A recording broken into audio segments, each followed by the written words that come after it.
Дорогие рыбы, здравствуйте! Давайте посмотрим, чем вас удивит этот новый наступающий курортный, теплый, жаркий, прекрасный июнь. Эти розы для вас, эти карты для вас, это гадание для вас, для рыб.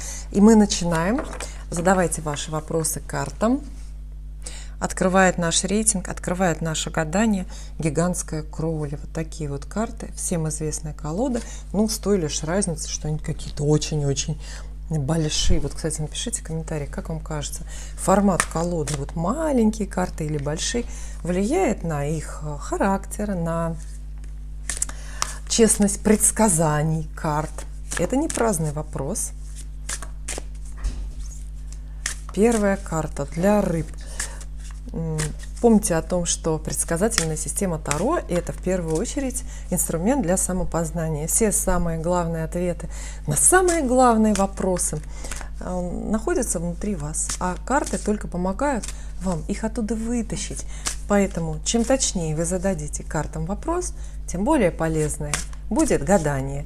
И тем более точный ответ вы получите. Смотрите, я нарочно долго перемешиваю карты, чтобы вы успели быстренько себе, может быть, написать даже где-нибудь, на бумажечке записать, что же вы хотите, чего вы ждете от этого нового июня. Я уверена, что все сбудется, ну, а карты опишут только лишь детали.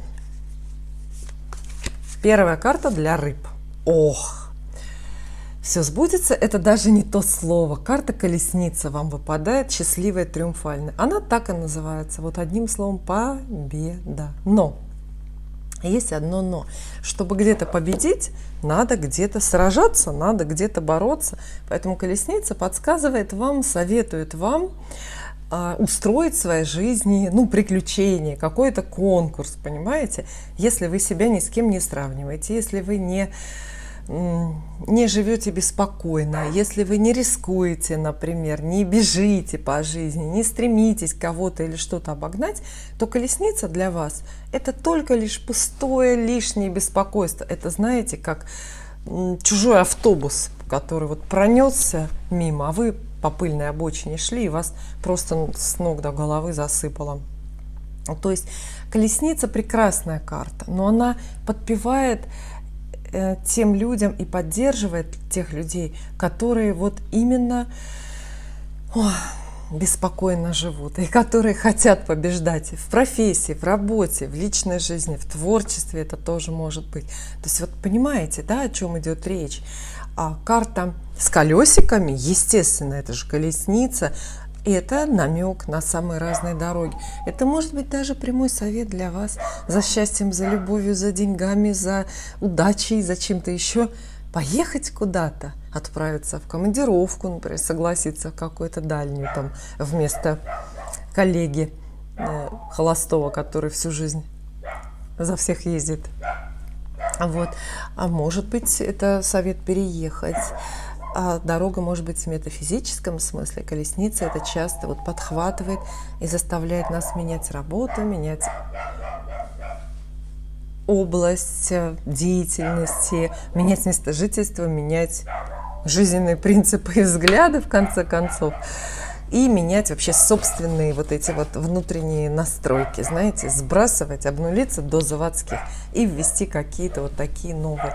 Карта очень беспокойная, но это прекрасное начало, это прекрасно. Карта призывает верить в себя и делать большие ставки. Вот, например, если вы в июне хотите новую работу найти, то с колесницей вам не надо идти скромненько там проситься куда-то на маленький окладик, куда вас и так понятно, что возьмут. С колесницей надо замахиваться на многое, на большее, то есть рискнуть и отправить резюме на самую завидную должность, на самую высокую зарплату, а авось повезет. Часто мы здесь видим риски, и денежные риски, и любовные в том числе риски. Да? Это какая-то спонтанная любовная дорога, может быть. Сорваться в свадебное путешествие, невзирая на, ну не знаю, там, офисные дела. Отдыха эта карта не предполагает. Она именно беспокойная, напряженная.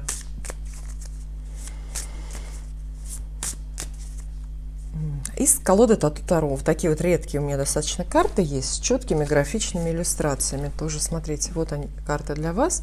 Можете вот так вот постучать по колоде. Вообще считается хлопнуть по колоде, когда вы лично гадаете, у кого-то сидите, да хоть с подружкой вы гадаете, когда где-то на кухне, то надо хлопнуть по колоде.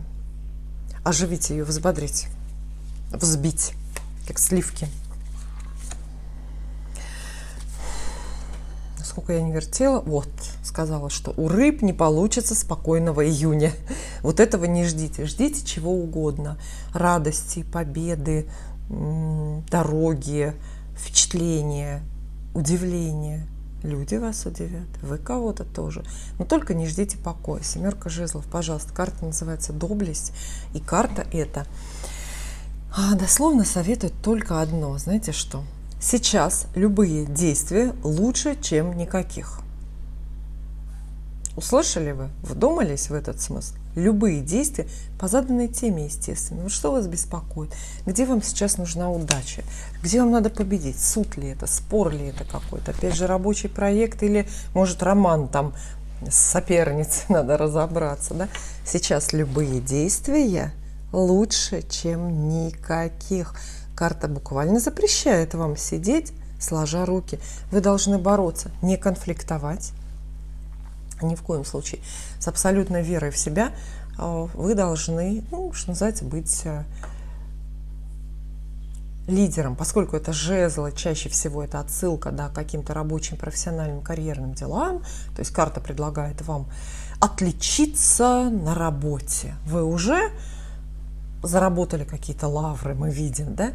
Но после этого тоже не надо расслабляться, тоже нужно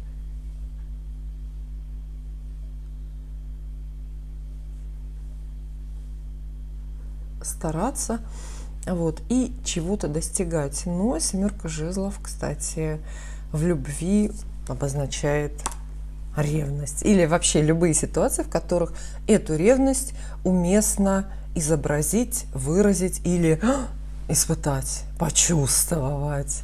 Но про любовь, может быть, мы тут что-то более конкретное увидим.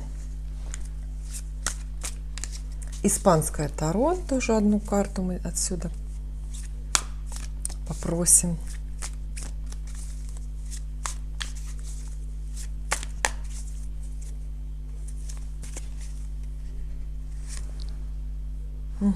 Пятерка кубков. Не верьте собственным разочарованиям. Какие-то настроенческие трудности вас ждут. Знаете, по пятерке кубков человек очень остро, очень ярко, неожиданно разочаровывается. Иногда по поводу, чаще все-таки на ровном месте. Какой-то эпизод довольно депрессивный вам придется пережить. Вот о чем речь идет. Ну, такой момент, когда вот опустятся руки. Здесь в общем раскладе не могу сказать, кто вас расстроит так, да? Может, и никто. Может, просто вы сами там под полной луной о чем-то задумаетесь, замечтаетесь. Но, тем не менее, пятерка кубков – это всегда тоже не крупная карта, но она спешит с таким советом. Не надо торопиться по горячим следам, вымышленные проблемы разгребать. То, что вас в июне расстроит, пройдет само. Это, знаете, вот пятерка кубков, мне кажется, она похожа на болезнь. Очень досадная болезнь, не вовремя, противная, тяжелая иногда, но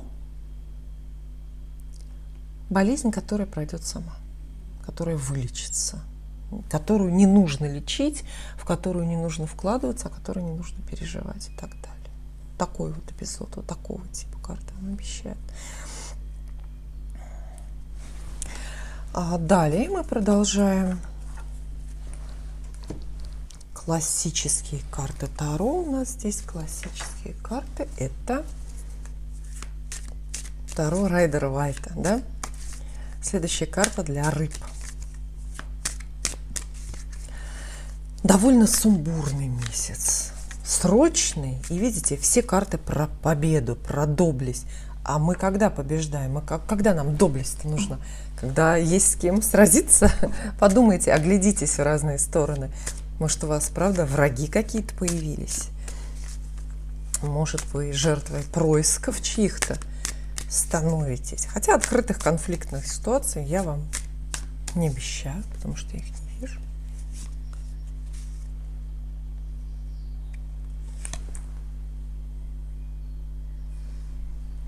Карта жрица выпадает. Но она, знаете, эта карта нас здесь еще больше и сильнее хочет запутать. Такое впечатление, что после вот этих побед, после беспокойства, поездок, после каких-то споров у вас наступает период, когда надо ждать.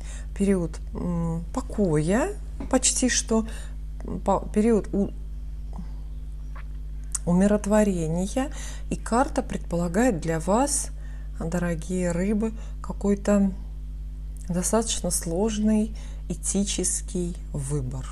То есть вот представьте, только что все двигалось, менялись картинки, менялась экспозиция вокруг вас, менялось ваше настроение и все, да? А тут вдруг раз, и все останавливается, и вам как будто бы нужно замереть, проявить мудрость, проявить понимание, проявить какое-то терпение, в чем-то замереть, в чем-то остановиться, а самое главное, что-то узнать. Потому что вот эта вот жрица – это карта знания, это карта познания. И иногда в прикладном смысле, в буквальном, она обозначает учебу. То есть нужно будет все-таки в какой-то момент без информации дополнительной, без раскрытия какой-то конкретно, вполне определенной, возможно, производственной тайны, коммерческой, например, какой-то, вы дальше ваша история с места не сдвинется. Впрочем, жрица – это еще и портрет мудрой женщины. И совет пойти к ней о чем-нибудь спросить. То есть ваша жизнь, ваши, опять же, эти победы, достижения, как будто бы под чутким руководством некой феи должны осуществляться, да, вот как бы проходить. В общем, появление феи, спасительницы. На бытовом каком-то прикладном уровне часто жрица – это просто портрет старшей родственницы. Это, например, ваша мама, ваша бабушка, какая-то тетя, может быть, старшая сестра. В общем, все женщины, которые старше, подруга, да? И их интересы важны, забота о них важна, важно их мнение или их какое-то покровительство. Но совет вот такой.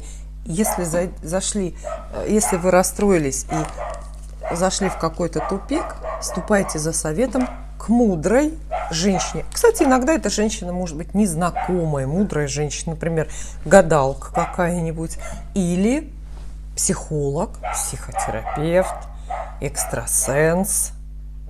Кто еще бывает? Ну, в общем, разные специалисты есть. Нет единой картины месяца, при том, что у ваших соседей по зодиаку она у некоторых более или менее была. У вас амплитудный очень месяц, и настроение будет амплитудное, то есть от абсолютно победного до, ну, скажем, подавленного или как минимум спокойного, философского. Ну, так и должно быть на самом деле, да, так же жить интересней. И я предлагаю последнюю карту достать рыбам про деньги, потому что вот строго денежных карт мы вам не вытащили пока что, а хочется знать, да, про бюджет, про финансы, все-таки как там будет, хорошо ли, плохо ли. Последняя карта будет для вас про деньги. Тоже задайте ваш вопрос про купить, продать, получу, не получу, вернут долг или нет, дадут ипотеку или нет. Вот это будет как раз для вас. Рыбам про деньги в июне 23. Ну, спросили про деньги. Что значит надо конкретные вопросы задавать, да? Спросили про деньги, и выпадают вам деньги. Это паж пентаклей, вестник монет. Ну что ж, прекрасная, чудная карта. Это, знаете, она здесь как гарантийный талон выпадает. Она говорит, с деньгами будет все хорошо. Но пажи – это всегда нечто новое. Новые люди, связанные с вами деньгами, новости о деньгах и новые деньги, новый приток, новый какой-то финансовый ручеек, новая зарплата, новые источники дохода, может быть, параллельные какие-то истории. Паж Пентаклей может обещать, и, кстати, часто обещает просто подарочек денежный, и достаточно не мелкий, такой, который может вас порадовать. Совет, поскольку карта такая персональная, придворная, совет во всех денежных делах: искать людей, опираться на людей, искать какую-то информацию, опять же, от новых людей и приветствовать новые способы пополнения бюджета и новые знакомства, полезные и прибыльные. Ну что ж, дорогие рыбы, я рада и признательна вам за то, что мы по-прежнему вместе. И мы много раз еще увидимся.